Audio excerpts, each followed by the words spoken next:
আমরা ক্যালকুলাসের বিসি পরীক্ষার 1 নম্বর সমস্যার তৃতীয় অংশে চলে এলাম। তো এখানে বলা হয়েছে যে আর ক্ষেত্রটি একটি পুকুরের সীমারেখা এবং এটা হলো আর ক্ষেত্রটি। তো আমি এখানে ক্ষেত্রটা দেখিয়েছি, তবে একটু অন্য দৃষ্টিকোণ থেকে। আশা করি এখান থেকে তোমরা এই ক্ষেত্রের ত্রিমাত্রিক ধারণাটা পাবে।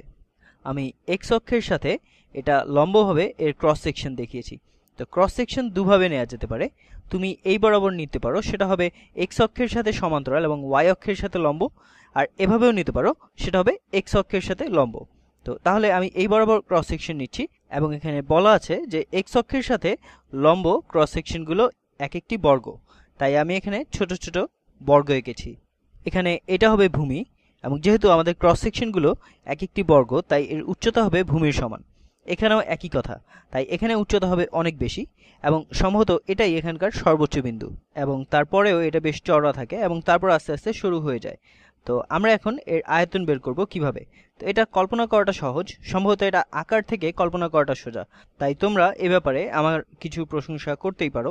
আমি এখন যা করব তা হচ্ছে যে আমি এই ক্ষুদ্র ক্ষুদ্র ক্ষেত্রফলগুলি নিব এবং এই ক্ষেত্রফলগুলি নিয়ে আমি গুণ করব এক্স এর সবচেয়ে ক্ষুদ্রতম পার্থক্যের জন্য।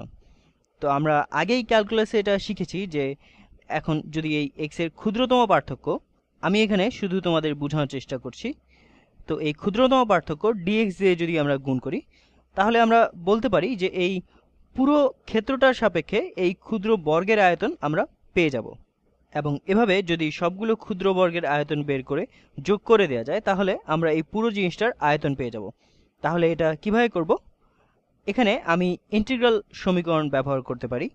তো এখন দেখো যে এই ছোট বর্গগুলোর ক্ষেত্রফল কত হবে।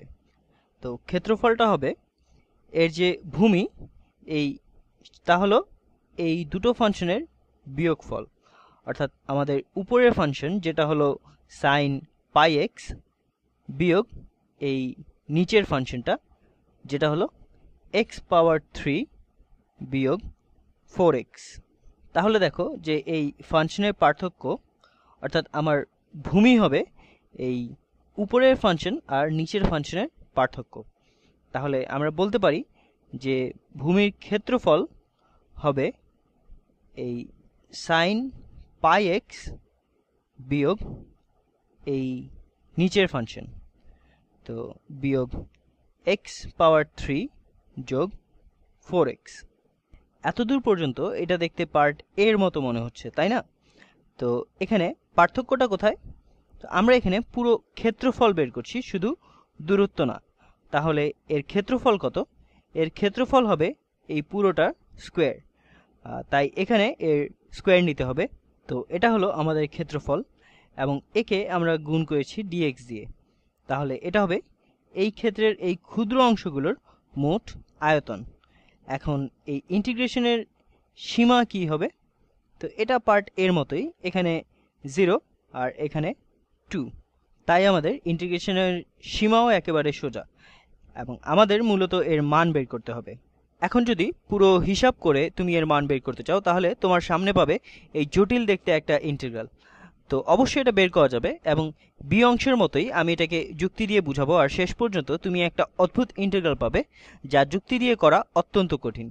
এবং তা করতে গেলে তোমার ত্রিগোণমিতির সূত্র জানতে হবে, কিছু আংশিক ইন্টিগ্রেশন করতে হবে এবং এসব করতে গিয়ে দেখা যাবে যে পুরো এপি পরীক্ষার সময় শেষ হয়ে গেছে। তাই যেহেতু আমাদের বলা আছে যে আমরা গ্রাফিক ক্যালকুলেটর ব্যবহার করতে পারবো, তো সেটাই কেন করি না।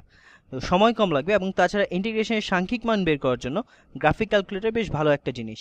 তাহলে আমি আমার ক্যালকুলেটরটা বের করে ফেলি। তো এটা আমার পছন্দের TI-85। আমি চাই তোমরা এর ব্যবহারটা দেখে নাও। তো এটা অন করলাম। এখন আমরা এর ক্যালকুলাস ফাংশনটা ব্যবহার করতে চাই। তো ক্যালকুলাস, হ্যাঁ এটা হলো ক্যালকুলাস এবং এখানে এই ফাংশনটা হলো ডেফিনিট ইন্টিগ্রাল বা সীমাবদ্ধ ইন্টিগ্রালের এবং এটা বেশ কাজের। তো আমরা বাছাই করলাম ডেফিনিট ইন্টিগ্রাল এবং এখন তুমি এই সমীকরণটা সরাসরি লিখে দিবে। একটু নিচে নামিয়ে নিই। তো আমাদের সমীকরণটা কি?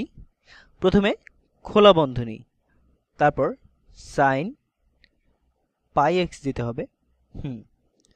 পাই কোথায়? আসলে আমি অনেক অনেক অনেক দিন ধরে এই ক্যালকুলেটর ব্যবহার করি না, তো এই তো এখানে পাই, হ্যাঁ এটা হলো সাইন পাই এক্স বিয়োগ এখানে হবে এক্স এর পাওয়ার 3 যোগ 4x এবং তারপর এই পুরোটা স্কোয়ার। এটা হলো একটা সীমাবদ্ধ ইন্টিগ্রাল, তাই আমাদের বলে দিতে হবে যে এখানে স্বাধীন চলক কোনটা, অর্থাৎ আমরা কোনটার সাপেক্ষে ইন্টিগ্রেশন করছি, আর বলে দিতে হবে যে আমাদের সীমা কত, তাহলেই আমাদের কাজ শেষ। তো এই হলো আমাদের সীমা 0 থেকে 2 পর্যন্ত। এখন আমি কোনো ভুল করিনি, তো বাকি কাজটা এখন ক্যালকুলেটর করবে। তো দেখি এটার উত্তর কত আসে। তো আমরা পেলাম 9.978। এটাই হলো আমাদের উত্তর, যে 9.9783। আচ্ছা, তো উত্তরটা আমি এখানে লিখে ফেলি যে 9.9783। আর আমার মনে হয় তোমাকে ক্যালকুলেটর ব্যবহার করতে দেয়া হবে, কারণ এই পুরো ইন্টিগ্রেশনটা করা আসলে অনেক সময় সাপেক্ষ ব্যাপার। এর মাঝে গণিতের অনেক সূক্ষ্ম ব্যাপার আছে যা জানতে হবে, আর সেটা করতে তোমার সারা জীবন লেগে যাবে। তার থেকে এই ক্যালকুলেটর ব্যবহার করাটাই ভালো। এবং আমার মনে হয় যে তারাও এটাই দেখতে চায় যে তুমি কিসের ইন্টিগ্রাল করতে হবে সেটা কি বের করতে পারো কিনা। যেমন এই বর্গগুলোর ক্ষেত্রফল যেটা হবে যে এই দূরত্বটা, তার মানে এই দুটো ফাংশনের দূরত্ব এবং সেটার স্কোয়ার, এবং তারপর তুমি এটাকে 0 থেকে 2 পর্যন্ত এই সীমার মাঝে ইন্টিগ্রেট করবে। দেখি আমার হাতে কত সময় আছে। হ্যাঁ, আমার হাতে আরও কয়েক মিনিট সময় আছে। তো তাহলে চলো যে আমরা পার্ট ডিটাও করে ফেলি। তো এই ছবিটা মুছে ফেললাম এবং রংটাও পাল্টে দিলাম। হ্যাঁ, তো পার্ট ডি বলে যে আমাদের আর ক্ষেত্রটি, আচ্ছা এডিট পেস্ট, ও আমি তো এটা চাই না, এডিট, আবার এডিট পেস্ট, না এটাও না, এডিট পেস্ট, হ্যাঁ এইবার ঠিক আছে। তো আমরা একটু ছোট করে নিই।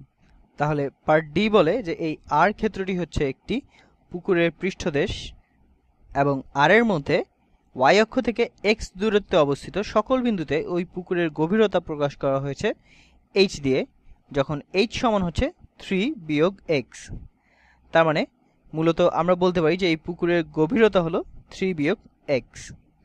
তার মানে এই পুকুরের এই বিন্দুতে গভীরতা হলো 3, তাই তো, কারণ 3 বিয়োগ 0, আর এই বিন্দুতে সেটা হবে 3 বিয়োগ 2 অর্থাৎ 1। তার মানে আমরা যত ডান দিকে যাব এই পুকুরের গভীরতা ততই কমতে থাকবে। আমরা সহজেই এটা কল্পনা করে নিতে পারি। তো আমি এখানে আবার আঁকছি। তাহলে এটা হলো আমার সাইন ফাংশন, এটা একটু অন্য দৃষ্টিকোণ থেকে এঁকেছি। আর এটা হলো তার নিচের এই পলিনোমিয়াল ফাংশন। আর তারপরে এইটা হলো আমার এক্স অক্ষ, আর এইটা আমার ওয়াই অক্ষ। এখন এখানে এই পুকুরের গভীরতা দেয়া হয়েছে এইচ অফ এক্স দিয়ে, তো এটা সমান ওয়াই অক্ষ। তাহলে এইখানে গভীরতা হলো 3, আমি এটা নীল রং দিয়ে দেখাচ্ছি, এবং এই গভীরতা হলো, ধরে নিলাম যে এটা সমান 3, এবং আমরা যত ডান দিকে যেতে থাকবো তত এর গভীরতা কমতে থাকবে। তাহলে আমরা এর আয়তন কিভাবে বের করব? আচ্ছা, এখানে এর গভীরতা কত? এটা 1, তাই তো। 3 বিয়োগ 2 মানে 1, এখানে x এর মান 2, তাহলে এখানে গভীরতা হবে 1। তাহলে আমরা যদি x অক্ষ বরাবর এর ক্রস সেকশন বা প্রস্থচ্ছেদ নেই, তাহলে এর গভীরতা দেখতে হবে অনেকটা এই রকম। তা আমি বুঝতে পারছি যেটা কল্পনা করাটা খুব কঠিন। এখন এর আয়তন বের করব কিভাবে? আমার 9 মিনিট সময় পার হয়ে গেছে, তাই আজ আর না, তো এটা বের করে দেখাবো পরের ভিডিওতে। আবার দেখা হবে।